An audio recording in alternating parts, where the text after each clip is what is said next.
Un tournage mystique sous une pluie, un vent et un froid terrible, à ne plus en pouvoir appuyer sur le bouton REC de la caméra. Je vous parle de tout ça dans cette vidéo.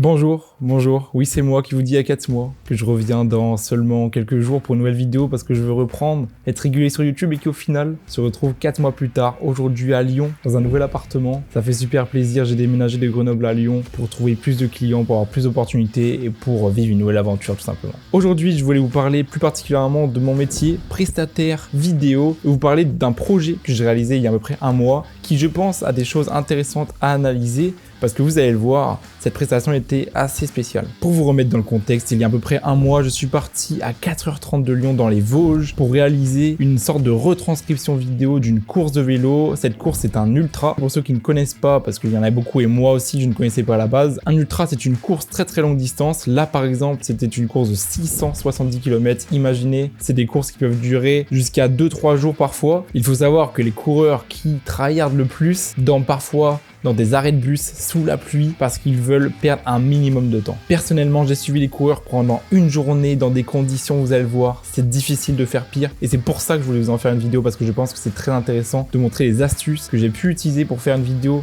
qui, je l'espère, est quand même pas mal, malgré des conditions horribles. Bon, avant d'analyser quoi que ce soit, je vais vous montrer cette vidéo qui dure à peu près une minute. Il est important quand même de rappeler les objectifs du client, c'est la première chose à savoir pour moi quand on fait une prestation. L'objectif ici, c'est de retranscrire cette course pour donner envie à des nouveaux coureurs de s'inscrire l'année prochaine pour la nouvelle édition. Un objectif du client aussi, c'était de montrer un maximum de paysages français pour toucher des nouveaux sponsors à l'international. Bref, bon visionnage.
Ok, j'espère que cette vidéo vous a plu. Maintenant, on va pouvoir l'analyser plus en détail. Avant tout, je tiens à préciser les petits détails techniques importants. Cette vidéo est exportée en 30 images par seconde. 30 images pourquoi? Parce que sur les réseaux sociaux, aujourd'hui, on est beaucoup sur du 30 images seconde, donc c'est plus safe. Le 25 images seconde aurait très bien pu passer aussi, il n'y a pas de problème. Niveau du shutter, on va être à 1 centième. Pourquoi? Parce que je filme tout à 60 images seconde. Pour pouvoir le ralentir après, vous allez voir que c'est important parce que beaucoup de plans tremblent parce qu'il y a beaucoup de vent. Et donc, c'est important que je puisse ralentir les images après coup parce que ça stabilise l'image indirectement si vous ne le saviez pas. Je ne respecte pas exactement la règle des 180 degrés du coup vu que je suis à 1 centième de seconde au shutter et c'est pour éviter les problèmes de flickering, c'est ces scintillements de lumière que vous pouvez observer parfois dans des vidéos tournées en automatique. Si on se met un shutter à 120e, on va avoir ces problèmes de scintillement parce qu'en France les fréquences de lumière sont à 50 Hz, c'est-à-dire 1 cinquantième de seconde. Donc 1 cinquantième c'est parfait en termes de shutter, 1 centième c'est pas mal, il n'y a pas de problème, mais 1 120e directement, on est plus synchronisé avec la fréquence. Je rentre pas trop dans les détails, je m'y connais pas non plus que ça, mais c'est important de le dire parce qu'il y a beaucoup de vidéos aujourd'hui où il y a ces problèmes-là et les gens ne savent pas pourquoi.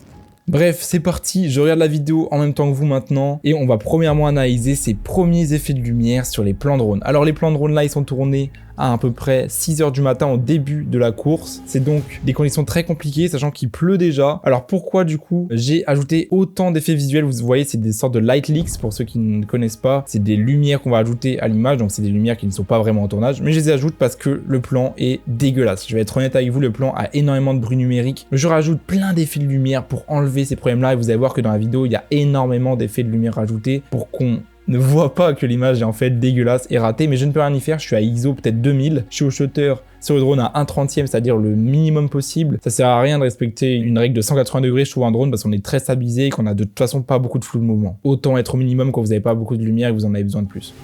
Ok, maintenant quelques plans pour introduire la vidéo. Et là, encore une fois, un light leaks ajouté à gauche parce que le gars que vous voyez sur l'image était fatigué, il était 6 h du matin, il avait probablement pas beaucoup dormi et donc on le voit qu'il est un petit peu dans la lune. Je mets un énorme light leaks sur sa tête pour pas qu'on fasse attention à lui et qu'on fasse attention au reste.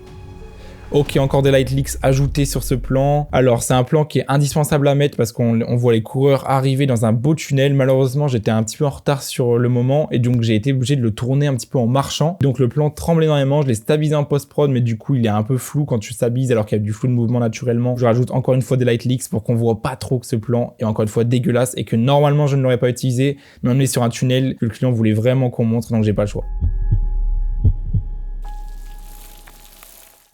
Encore une fois un light leaks, il y a une scénique à gauche, je veux pas qu'on voit ça, c'est moche.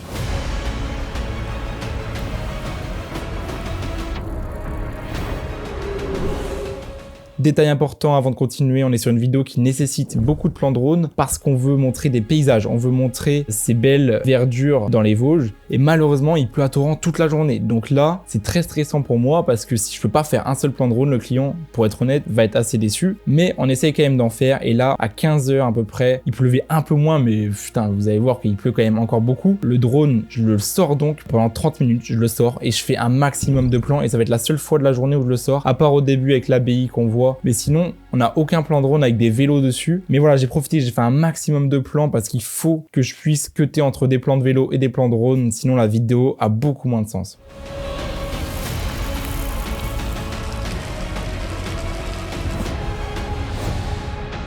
Ok, on commence à comprendre. Le but, c'est là d'assumer à 100% qu'il pleut. D'assumer à 100% que les conditions sont horribles. Je veux pas commencer à faire croire qu'il pleut pas et que c'est cool, non. Là, je veux montrer qu'il y a du challenge dans cette vidéo, que les gens se sont donnés à 200% pour finir la course quand même, malgré les pires conditions possibles. Le but, c'est pas d'essayer de cacher cette pluie, c'est plutôt même de l'accentuer.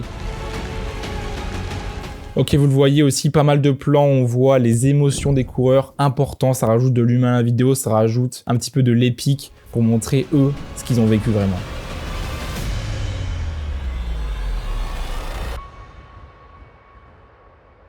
Ok, la vidéo est terminée, vous voyez qu'elle dure à peine plus d'1 minute, c'est très court, mais bon, je pense que ça fait le travail. Dites-moi aussi ce que vous en pensez. En tout cas, pour vous dire la vérité, par rapport à d'autres vidéos, on a toujours plein d'images en stock. Là, j'en avais plus, c'est-à-dire que si je veux rajouter 2-3 images, je ne peux quasiment pas, parce que toutes les images correctes, je les ai utilisées. Vous avez vu que dans cette vidéo, enfin, je sais pas ce que vous en aurez pensé, mais il y a pas mal de clips qui sont vraiment pas très propres en fait, et qui sont du coup, comme je vous l'ai dit, corrigés avec des light leaks, des trucs, mais c'est normalement pas quelque chose que je fais. Normalement, des plans pas très propres, je les jette à la poubelle. Le problème, c'est que sur un tournage comme ça, il n'y a pas le choix, il y a plein de plans, on est obligé de les mettre parce que on a eu l'émotion d'un coureur, parce qu'on a eu un endroit qu'il faut absolument montrer et on est obligé de le mettre même s'il est pas propre parce qu'on n'est pas comme au cinéma, on peut refaire la scène, non, pas du tout. Bref, moi je vais vous laisser là, j'espère vous retrouver bientôt encore une fois. Je vais essayer de pas attendre encore 4 mois pour vous faire une nouvelle vidéo, mais dites-moi si ce genre de vidéo vous plaît, assez analyste, mais j'essaye quand même de rester grand public parce que je sais qu'il y a beaucoup de gens d'entre vous qui sont pas forcément à fond dans ce domaine mais qui s'intéressent à la création. Dites-moi si ce genre de personnes et même les gens qui sont plus dans le domaine, est-ce que ça vous intéresse quand même ce genre de vidéo ou si c'est trop technique. Je vous souhaite une bonne journée, n'oubliez pas le petit like, ça fait plaisir.